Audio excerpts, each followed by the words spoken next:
Károly vagyok, meteorológus, tenyérjós, időjós. Magyarország keleti részén innen fog jönni hidegfront ide, a meleg meg átjön ide a hideg elől, aztán innen jön lehűl és lehűl, de egészen idáig fog lehűlni. A hét második felében valami fog innen jönni, nem tudom, mert zöld háttér van, és aztán ez a valamit csinál, és ide átjön.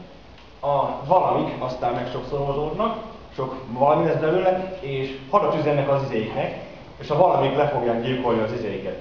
Valószínűleg úgy, hogy ne menjenek sehová, mert jégeső, hurikán, cunami, békaeső, gömbvillám, repülő cigánygyerekek, minden jön a hét második felében, nem menjenek sehova, otthon sem maradjanak, mert hegyek is fognak hullani az égből. Köszönöm, hogy megtisztelték a figyelmükkel, Szőlőlopó Károly voltam.